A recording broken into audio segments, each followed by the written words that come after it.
क्या आप चाहते हैं कि 2025 से 27 के सेशन में डीएलएड करना? अगर आप कंफ्यूज हैं कि हम प्राइवेट एक कॉलेज से डीएलएड करें या सरकारी कॉलेज से, कौन अच्छा होगा, आपको हम इस वीडियो के माध्यम से सारा डिटेल्स बताएंगे कि सरकारी कॉलेज बढ़िया होगा कि प्राइवेट कॉलेज।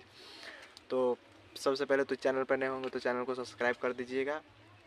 मैं बताने वाला हूँ कि जो सरकारी कॉलेज होता है उसमें आपको डेली क्लास करना पड़ेगा, बशर्ते आपको कम पैसा लगेगा। 10 से 11 हज़ार में आपको डीएलएड कंप्लीट हो जाएगा।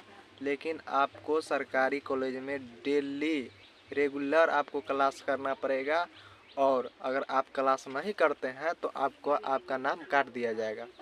और उसमें और क्या समस्या होगा, तो अगर आपको सरकारी कॉलेज में आप एडमिशन करा लिए, आपका घर से डिस्टेंस दूर है, तो आपको वहाँ रहना भी पड़ेगा, क्योंकि डेली क्लास कीजिएगा तो रहना तो ज़रूरी है।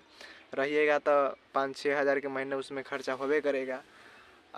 5-6 हज़ार के महीने उसमें खर्चा होगा तो आपको करीब साल भर में 12-5 60 हज़ार एक साल में होगा खर्चा, और 60 हज़ार दूसरा साल में, 1,20,000 तो ऐसी होगी। आपको सरकारी कॉलेज में रहिएगा तो रहना, खाना और वहाँ पे पढ़ने के लिए आपको खर्चा लगेगा 1,20,000। अब प्राइवेट स्कूल में भी अगर आप एडमिशन कराते हैं प्राइवेट कॉलेज में, तो आपको 1,20,000 तक में आपका डीएलएड कंप्लीट हो जाएगा, आपको क्लास करने की ज़रूरत नहीं है। अब प्राइवेट कॉलेज में अगर आप एडमिशन कराते हैं तब बगल से आप जनरल कंपटीशन को भी तैयारी कर सकते हैं। लेकिन सरकारी कॉलेज में ऐसे नहीं होगा, आपको रेगुलर क्लास करना पड़ेगा। उसका रेगुलर क्लास कीजिएगा तो आपको समय नहीं मिलेगा जनरल कंपटीशन की तैयारी करने के लिए। और बतवा बराबर पड़ता है, उसमें आप सोचते होंगे कि 10,000 में हमारा कंप्लीट हो जाएगा, तो हम भी मानते हैं कि 10,000 में आपका कंप्लीट हो जाएगा। लेकिन रहना खाना के लिए जो आप रहिएगा, रूम रेंट दीजिएगा, आपको प्रत्येक महीने में 5,000 लग जाएगा। अब 5,000 लगेगा ना, तो एक महीने के थोड़ी ना, 24 महीना के जोड़िए आप हिसाब, तो आपको 1,20,000 तक उसमें भी पड़ जाता है। हम तो आपसे यही कहेंगे कि आप प्राइवेट कॉलेज में एडमिशन कराइए।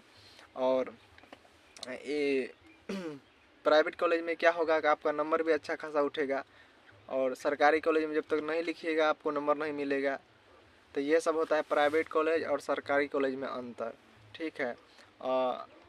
अब आप सोचते होंगे कि हम प्राइवेट स्कूल में एडमिशन कराएंगे तो नहीं पढ़े, ऐसा लेकिन कभी ना सोचिएगा, आपको पढ़ना पड़ेगा, क्योंकि उस प्राइवेट कॉलेज में भी आपको कट ऑफ वाइज ही सीट अलॉट होता है। तो आपको उस प्राइवेट कॉलेज में एडमिशन कराने के लिए भी अच्छा नंबर लाना पड़ेगा, कम से कम 60% आपको नंबर लाना पड़ेगा, तब आपको प्राइवेट कॉलेज में भी आपका एडमिशन होगा, ठीक है। तो यही है अंतर प्राइवेट कॉलेज और सरकारी कॉलेज में। हमको तो लगता है कोई फ़र्क नहीं है। हमको तो ऐसा लगता है कि प्राइवेट ही कॉलेज ठीक है सरकारी कॉलेज की अपेक्षा, क्योंकि आपको समय का बचत होगा। यही है।